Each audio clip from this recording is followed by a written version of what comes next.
Successful Minds with Patricia Barnowski-Schneider, the show that takes you around the world to share interviews with some of the most successful and relevant people on the planet. Hear their stories and get the most important business lessons they have learned on their road to success and get exclusive advice on how to implement their success into your life and business. Successful Minds with Patricia Barnowski-Schneider is brought to you by the Strategic Advisor Board and your host, Patricia Barnowski-Schneider. Hello and welcome back to Successful Minds. I'm your host, Patty Baranowski-Schneider. Today I'm joined by Liu Liu, and I'll give him a moment to tell you about his impressive business on cross-cultural intelligence for managers. So thank you for joining us, Liu Liu, and tell us a little bit about yourself. Good morning. Thank you very much for having me on the show. So my name is Liu Liu. So I am from China originally. I moved to the UK about 22 years ago. So I was working in the university in China, a language center actually is part of the university where we were teaching Chinese international students. So I was on the management side as the foreign affairs secretary, then worked there for 3 years where I met my wife, who came from England to study.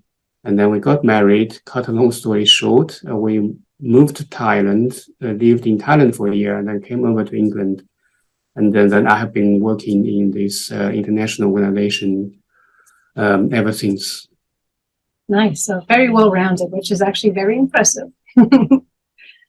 Now, let's see. Regarding mentoring and coaching, now, how can you create a culture where everyone feels valued and respected? But before we even get into that, I guess tell everybody a little bit about what it is you're doing, because I'm saying mentoring and coaching, but give us a little background into what it is exactly that you do.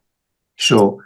I am a manager myself, working in this organization, but also have this private practice called liuliucoaching.com. But the focus is on cross-cultural intelligence for managers. Mm-hmm. What I do is basically help managers to bridge the cultural gaps and then have a better work relationship, better coordination, and then with a team and the people they work with around the world or from different cultures, mm-hmm. so that they can deliver the best results expected from them. Yeah. Yeah. I mean, nowadays with people working around the world, that's a big topic lately where, learning the other, backgrounds, the other nationalities, the other customs, it's very important and it's what helps the world evolve. But, not understanding how other people work, it can be a little tricky. So really bridging that gap is a pretty important aspect of the business world, if anything, but in life in general. You're right, because nowadays we are under this, to some degree, an illusion of we live in a globalized world and we all speak English, using mm-hmm. English as a business language. So people then get this impression that we all speak the same language per se, but when you get into the details of everyday work, you realize actually we don't. There are a lot of differences right. underpinned by cultures that right. needs to be resolved. Yeah. Yeah, especially from like a business management point of view, different religions, different customs, and it's important that everybody understand and learn to accept it, because people, in New York or in the United States assume everybody should speak English. It doesn't work that way. The world is, evolving, and you have to, really just bridge that gap. So yes. I guess back to the original question. So regarding the mentoring and coaching, how do you create a culture where everyone feels valued and respected? First of all, we want to understand that the culture here we are trying to address is a different aspect. So the culture here, I suppose, is talking about the organizational culture. So it's slightly different from the culture we're going to talk more about. So in terms of the organizational culture, I suppose it's about two things. For me, I see that as to create the equality and the equity. So what I mean by equality is that for equality, you give everybody the same. Right. So, but that doesn't allow everybody to thrive or to perform the best they can. So, but equity means you cater for different individuals' needs and background so that they can understand, they can know how to perform the best way they do. Then you bring out the best in them. So that's equity for me. So yeah, it's about catering to different people's cultural background, cultural needs, and to understand that how people from different country, if it's working internationally, or if it's working in one location, people from a different background, understand what makes them tick, basically. Yeah. Yeah, the company that hosts these podcasts, we're actually putting a book out on equity and equality for this exact same topic, because there are people around the world and it's so important, and people need to, people say, yeah, I know about it, but you know about it, but it's not the same. You have to understand why it's important, and you have to keep changing with the times, and having people from around the world and different backgrounds, it brings so much value. You have to, be open to receive it, though. So yeah, very good. Yeah, indeed. Yeah. Now, how can you motivate and inspire individuals and teams to reach their full potential and rise to the challenge of navigating through a cross-cultural context? I think with different individuals, it's about for me, because I have done a lot of training and facilitation. That really taught me a good lesson. It's about understand how individual learn. So like you have different learning styles. Say they reflect. Some people are more reflective. Some people are audio visual, like myself. Some likes to be more theoretical. So, but these are all a general trait that applies to everybody around the world. And then you have the layer that actually how different culture learns. For example, in China, the culture I grew up from, it's very hierarchical. So the teacher just feeding the students all this information knowledge. There's not much of a application or interaction going on. You're like a tape recorder to some degree. While in the US, in Europe, it's more about bring out the individuality.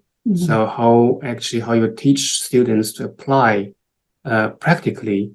So when you look at people in your team, you think, I guess you need to think actually, what is the learning style and background behind this person, and how can I cater for those person to learn, whether it's to put them into courses, training, or actually practically shadowing somebody on the job. The other thing is about how to accompany your team members along the way. That involves giving feedbacks. Again, different culture take feedbacks quite differently. Like in a group culture or group and hierarchical culture, they really rely heavily on the managers, the feedback, because for them, job is quite a big chunk, if not all, part of their identity. While in an individual culture background or people from more Western society, so for them, job is part of a multifaceted identity. So, and they are quite happy to go ahead, use their initiative, and do things. And to a degree, sometimes like no feedback is good feedback. So you really need to understand that, how you can motivate them, like you said, along the way with using different approaches. You have to give them the affirmation and then the way they need it. Right. Yeah, that's actually all good. And people normally wouldn't just know that off the top of their head, So now who do you turn to for advice and support when your team needs it? Who do I turn to? I actually a wide range of sources. So if you have heard about there's one analytical tool for individuals called the Strength Finder. Okay. So, and I have these strengths both called input and learner. That means I like to really source my learning from different places, Right. like yourself, like the podcast, so that I triangulate. I don't rely on singular source because I always feel if you rely heavily on a singular source, you're bound to have a blind spot somewhere. Right. So the best way is to really to go out to have multiple sources to see actually, and then that feeds back to my reflective thinking. And then I come up some suggestions. Yeah. No, that's actually a good point. Now, regarding collaboration and teamwork, how can you foster a culture of collaboration and teamwork that encourages individuals to work together towards collective success? Thinking about that, I think this needs to happen from the beginning. So what I mean by beginning is normally a teamwork start with a task. So if we say if we want a team to collaborate and work together, again, a few things we need to know how different cultures respond to say to first start from the task. In a hierarchical culture, the task is given. When a task is given, you have it's very unlikely people will challenge that or question that because for them it's like that's the order, that's the task. Right. While from the individual culture point of view, there's more likelihood is that actually they're going to question that because for them they need to know this task need to make logical sense. Right. While the relationship people will think, I need to know how this task affect the relationships. Right. So right from beginning, you need to know actually, when a task is given, people would view this differently, and how do you balance it, and manage that kind of a. Then once you get to the assign the roles and responsibilities, you also need to see when you assign the roles and responsibilities, quite a few things need to consider, like the age dynamics, how, for example, if you not to create clique within the bigger team. What I mean by that is, if you put the people from same cultural background into the same unit, they can end up having a very one-sided thinking. Right. So how to prevent that? So you need to actively actually to have them a mix. Right. The other thing is actually when it comes to coordination, the people from relationship-based, they like to approach the coordination to start with relationships. So they want to know they can work with you, they want to be friends with you, they want to kind of get to build relationship first. While the logic people, the task-oriented culture, we can go straight in and say, I want this done.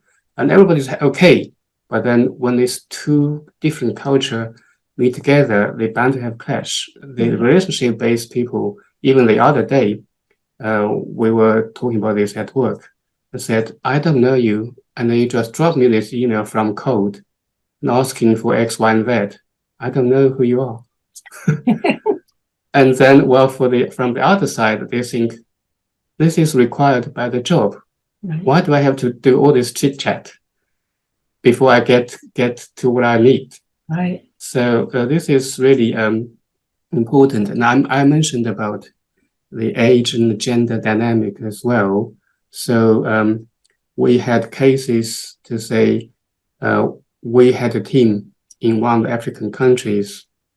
That manager just couldn't manage the team. It turned out that he's slightly younger, and also his tribal status is lower than some of the members in the team he's supposed to manage. Right. Of course, they won't listen to him because they just don't see him as a manager. Right. So And the gender dynamic is, in many of the countries, it's very hard to promote woman manager or put woman manager in charge, because of the male dominated countries. The male colleagues just don't listen to them. It doesn't matter how educated or capable they are. I run training programs for those directors and managers a lot in Asia, in African countries, all those so-called relationship hot climate countries. They are likely hierarchical as well. And then when it comes to group exercise, and it just surprises me, then all of a sudden, all those men is ordering those women around because, yeah, they say, and most likely ask them to take notes, treat them as secretary. I was like, hang on a minute. They are also directors and bosses, managers. If not, they can be higher in position than you are. And then all of a sudden, you still treat them as secretary. I said, that's not right. So to a degree now, before I start the exercise, I'll say, look, take turns to take notes. And remember, these ladies are as equal as you. They are not your secretary. Don't do that. And it's funny when you say even just the different, nationalities and whatnot, but the different age groups, like, I always say you have to evolve with the times and keep up. Like, from my parents' generation, their parents' generation, times have changed. And you see that in the different businesses. The older generation are just used to how things were back in the day. And then you get the younger generation that comes on board, and they could be extremely talented people, but they question everything and they want to challenge things. And, that's how the world evolves. But the older generation just sees them as they're nothing but trouble. We don't want them. They're just trouble. But the world evolves. If you keep doing the same thing every day for the rest of your life, nothing changes. You kind of need that. Yes, some of them are a pain in the neck with a constant challenge, but, it's just different generations that in one space can really be a little troublesome too. Yeah, absolutely. Absolutely. I think even people from within the same culture, a different generation, like you said, the younger generation are more eager to participate. They want their voice to be heard. While in the older generation's eyes, they might be thinking, hang on a minute, you're only here like 5 minutes. Right. What do you know? Yeah, you don't know anything. You're too young. You have to balance that as well. But I think it sometimes can be really good to mix them together as well. But the thing is to explain the logic to them, to say, actually, look, the younger generation can have some very out of the box ideas, and they are quick with technology, and they can actually teach the older people. Well, for the young folks, you can say actually good to have your idea, but they have learned quite a good deal. They could be your mentors to help you to build your career. So you might think you know it all, but actually they can really, really add the value to your learning journey. Yeah, for sure.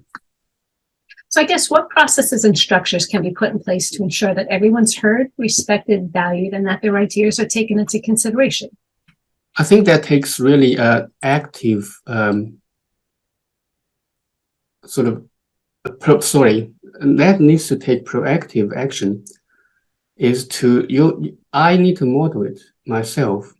So I think the three things a manager should say, and sometimes find the most difficult to say, is actually to say, I don't know, sorry, and help. So when you approach this issue with that kind of attitude, then you create a system and also a culture. We're talking about culture. So actually people see it's okay to ask each other for help, and everybody's value is valid.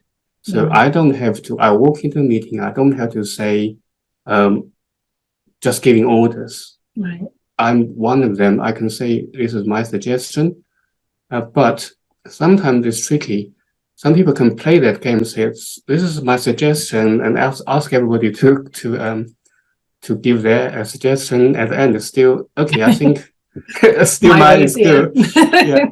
But that's not the way to do it. You need to be genuinely, actually, when you hear a good idea and you take it, you implement it, and then people really see that happening and say, okay, my voice is actually heard. Right. And then they will carry on doing that.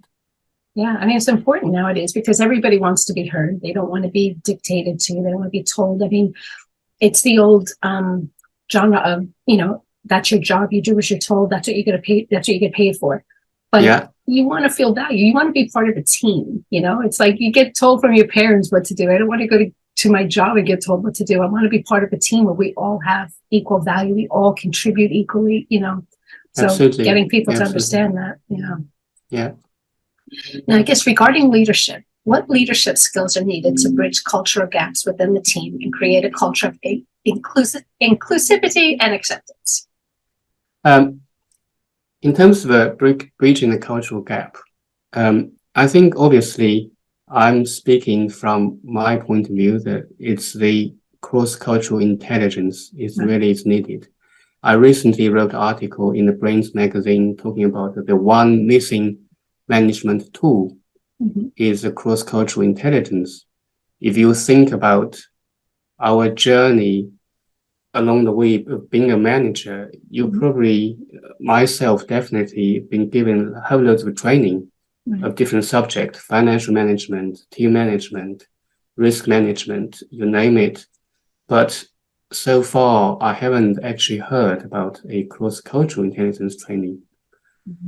And there's a difference here between cross-cultural intelligence and cross-cultural communication. Because very often when people hear about this, they will just say, oh, it's just a communication issue. And that's not entirely true. I think a cross-cultural communication is definitely an important part, but it's a part of the cross-cultural intelligence. What I mean by that is it actually has two levels. One is about how one person, anybody, understand their own culture and their own behavior, why they do what they do, and what are the cultural reasons behind those behaviors. And then the second level is about their willingness and openness to learn and see other cultures' perspectives. So when these two comes together, then you have your cultural intelligence, because in a way you want to this phrase is like you put yourself into other people's shoes, so that only if you can constantly doing that, and then you have the full package. So you constantly shifting and listening and learning, then you can see the full picture. Yeah, we were actually, I told you we were doing a book, but one of the things that, some of us were suggesting is if you're in a company with cross cultures, a certain culture celebrates certain holidays, maybe certain pastries that they eat, maybe certain foods, put a calendar with everybody's holidays so that you know who's celebrating what, and maybe have them bring in the food that they eat or the pastry that they eat, and and share. We're sitting down, we're having lunch, I'm eating your food, this is good, why do you do that? And sharing stories so that people can learn, and then those people feel appreciated instead of being on the different one. We're sharing our stories, and I mean, there's so much people can do. They just have to make the effort. I think the other point that empowers your team to do better is I really benefited from being trained as a coach, is to take the coaching approach, because it's very tempting every time when your team member asks you to say, how do I do this? You just do the X, Y, Z. It's very automatic in your thinking but that's your idea. So that's one. Another is, for some culture, they won't challenge your idea, even they think it's not quite right. So they just go away and do it. So the best way now, I have to really actively remind myself whenever, even it's an email or in a conversation, people come to ask me, how do I do this? I'll say, tell me, what's your thinking? And then you add on to a little bit of your tips and hints, suggestion. But need to really take a coaching approach to get them thinking. So that is the best way of empowerment and resilient, because that means when you teach them to take that kind of approach, then when you are not around, then they know how to approach things. Because otherwise, all they know is just one mode. It's like ask the boss.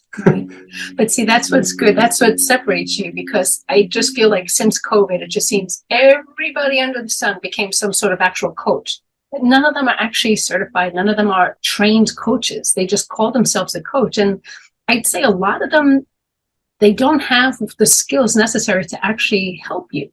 You know, they might listen, they might have their own take on things, but like what you're saying is actually a lot more beneficial. And you could tell that that's from somebody who's trained, because I always say, help me to help you. So it's kind of like you're doing that. They're asking a question. You're letting them know that I'm here for you, but you think about it. Why would you do that? And if they give an opinion, okay, that's a good thought, but here's why I would do it different, you know, but you're teaching them instead of just telling them what to do, because that's, you know, not technically what a coach would do. Yes, indeed. Yeah, good. Now, how do you lead by example and foster a team spirit that is resilient and empowers individuals to do their best work? I actually often think about that. Is that the team, how I see my role, is where when things can fall short or totally fail, is the team leader's role is become a source of dependence.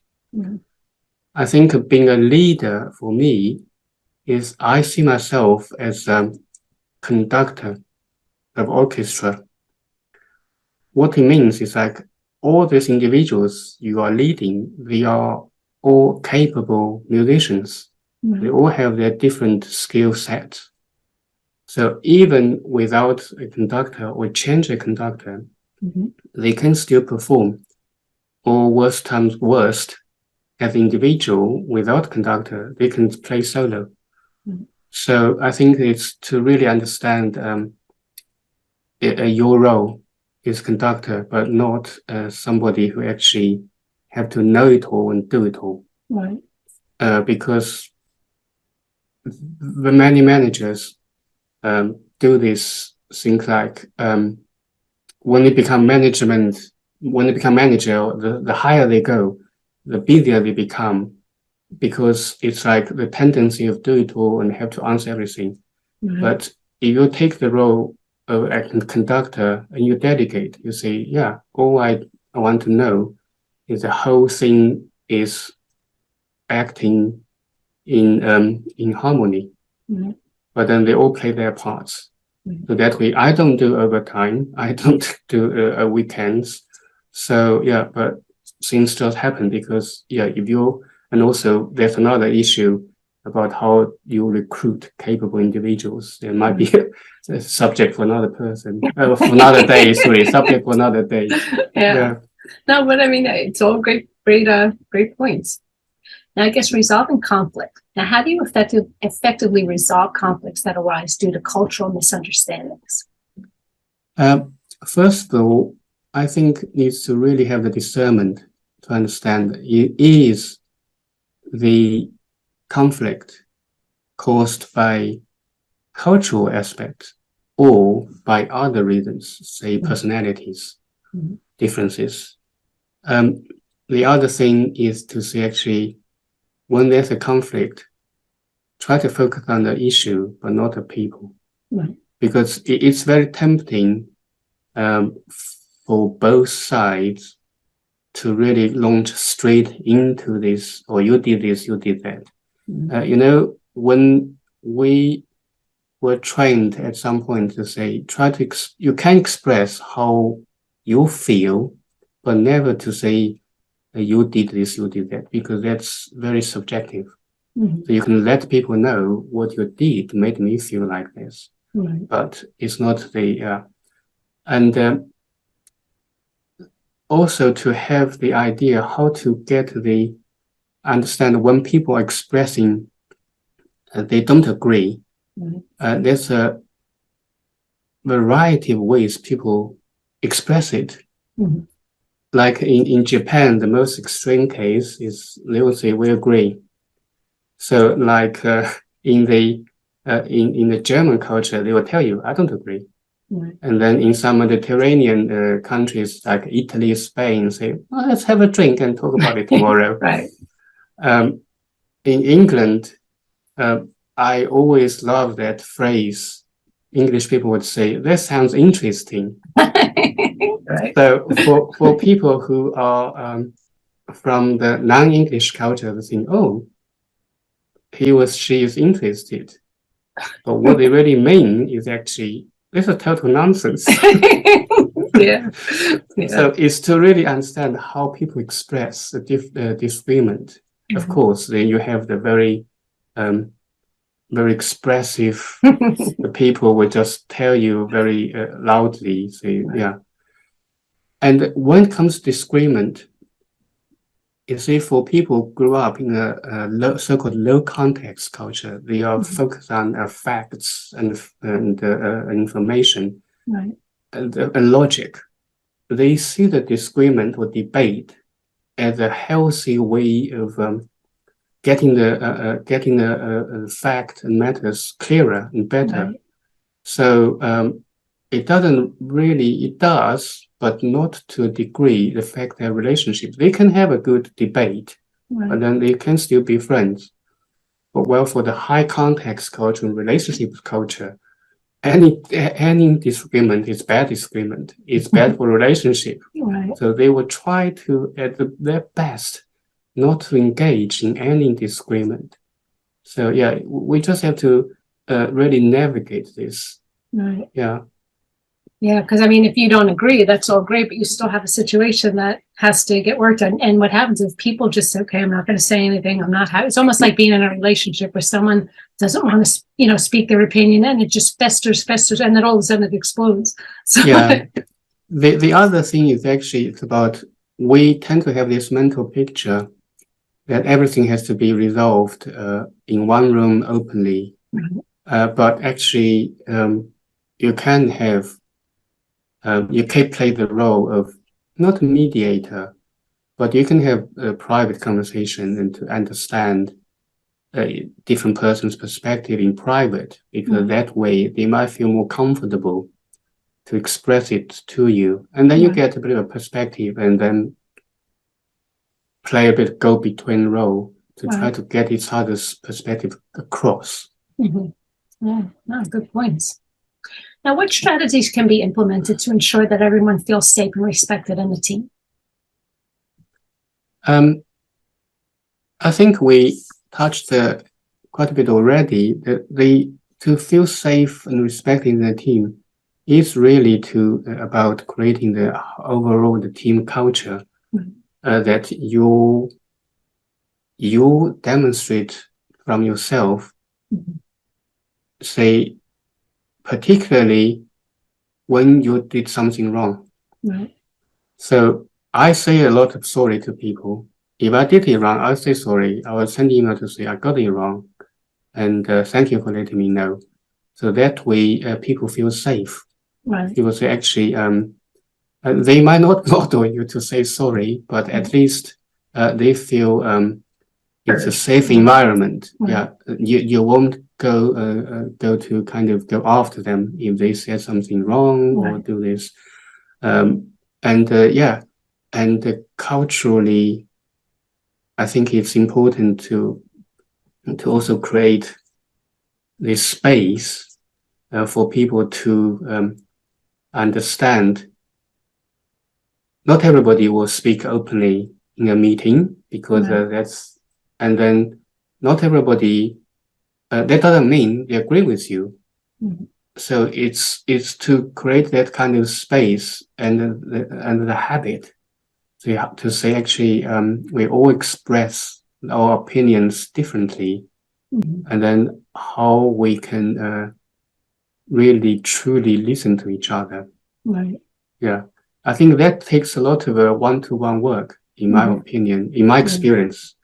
Is you really need to ask those who doesn't really like to speak openly in public space to get their opinions and then get it across. Another thing is about anonymous.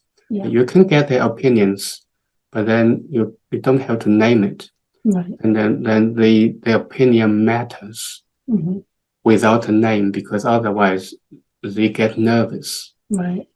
And I've seen that where companies will have like a suggestion box, and you can put your name, you could do whatever, and some people would type it out because they don't want you to recognize the handwriting, but you can get your point across. Like you say, if you're shy, you don't want to get in trouble or whatever, you can still get your point across as long as it's good that management will give that opportunity to say, we want to hear from you. We want to know, what do you think? What can we do better? How can we do that? How can we work together?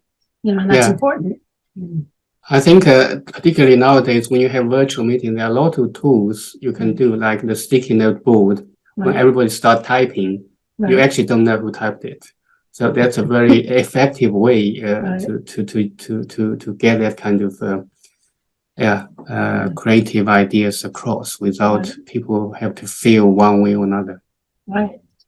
Now, regarding cultural exchange, what initiatives can be put in place to proactively encourage cultural exchange within the team? You have mentioned about the food idea. I think that's one of the ideas I was going to say as well. To have the bring and share, you have to put a bit of parameter, if you like. So you have to bring your cultural food, not just McDonald's. Yeah, exactly. You end up everybody bring McDonald's. That's not the point. So you have to bring your cultural food. You have to explain to people why you do this. Right. The other thing you mentioned about the different festivals, is we can also create a space to mark on the calendar to celebrate different festivals, to observe different national days, if you like. We used to have these flags, because our organization divided by region. In one region in particular, they used to have put out all those flags represent the countries that region cover. Again, very visual, very informative. It creates a lot of curiosity. People want to ask, what this flag is. In some organization, we haven't done that, but is to actually wear your national clothes to work. Right. There could be a fun way of learning about each other as well. Yeah, I mean, I've been in places where, different backgrounds, they, wear different clothes, and, you're always just curious, like, I wonder why, and so wearing it and maybe just explaining why you wear that. And, I'm sure it has some symbolic meaning or some history to it. And I just love learning about people. Like, I'm, from Manhattan, and, I've done the Chinese New Year down in Chinatown. I just thought this was awesome. I mean, everybody comes to New York to watch the ball drop at Times Square. I'm like, I don't care about that. I know about that when I want to learn something new. So, and giving people that opportunity to learn something, that's kind of cool. And then, I mean, that's how the world evolves. Maybe someone else will say, well, I think I want to incorporate a piece of that into my clothing or whatnot. Yes, indeed. When I lived in Thailand, I remember from Monday to Thursday, all the government office officials, they wear the Western uniforms with their badges and ranks, everything. But every Friday, all the way from government office to supermarket, everybody wear Thai traditional clothes, men and women. So it's quite a nice way to keep a tradition going. Right. Really. Yeah, interesting. Yeah. Now, speaking of management, regarding changes in management. So 2 questions. How do you successfully manage and implement changes when working in cross-cultural contexts? And how do you ensure everyone's on the same page and understands the changes that are taking place? Change management is a very interesting subject, because our organization is going through a lot of changes at the moment, all this review and all that. And I observe my own reaction. So again, going back to that, for me as a Chinese, or who represent the Eastern cultural perspective, when change happens, we tend to really accept the reality very quickly. We just say, this is a new reality, fine. Then the mind quickly moves on to, how do I work with this new reality? Find a new pathway very quickly.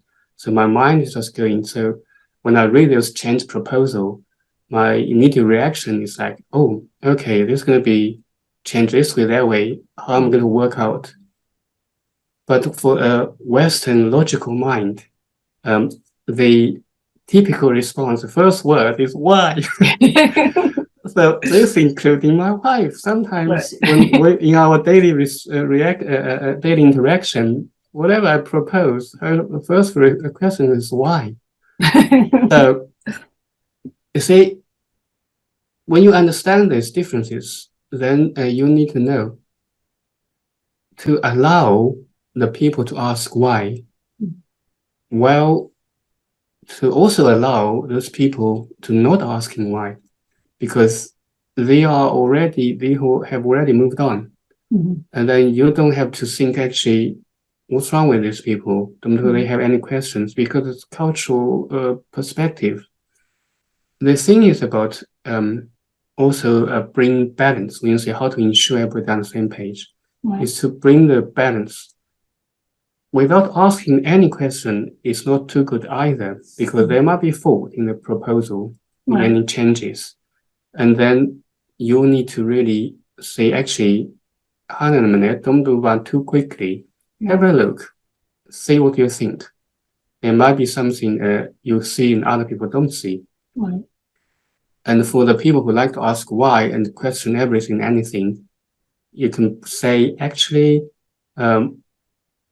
what, again, taking a coaching approach, say, apart from all this you don't think you like, what do you think this, any positive side you see? Right. Then help them to move a little bit to the other side. There's the other thing about the cultural perspective is some cultures like the high context culture, where it's steeped into tradition and the whole context. They like to see the big picture. Where does this change fit into the big picture? Right. While for the low context culture, people tend to zoom straight into their department, their section, and say, "Oh, how is this going to affect my department, my team?" Right. And then can fail to see the big picture. I think that's another perspective really needs to help both sides to see. Now, you want to tell us a little bit more about all that you do?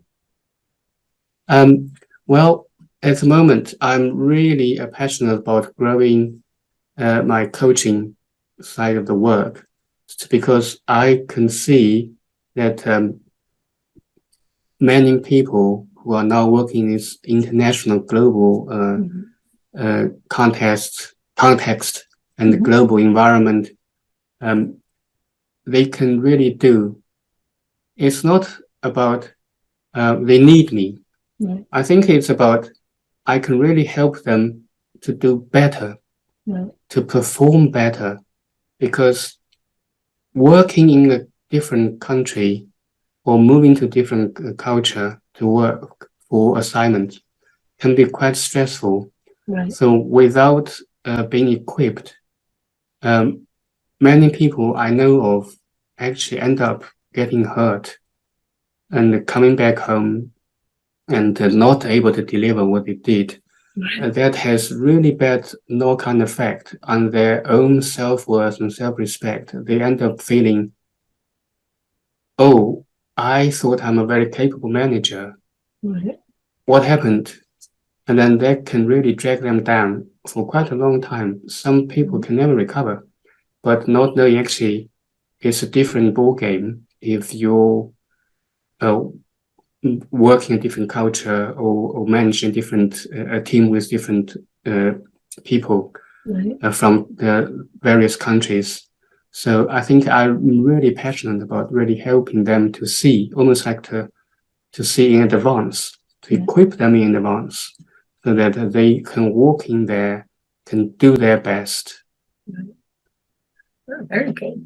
So how could people get a hold of you? I have website, it's liuliucoaching.com, and also you can reach me on LinkedIn. Yeah.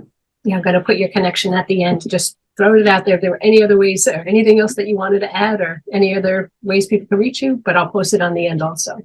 Thank you. Thank Sure. you. So thanks again for being on a show. Again, that was Lulu. So thanks for listening to Successful Minds with Patty B. Never miss an episode by subscribing to the show. So thank you again, everyone. And thank you, Lulu. Thank you very much for having me, Pleasure. and thank you for listening.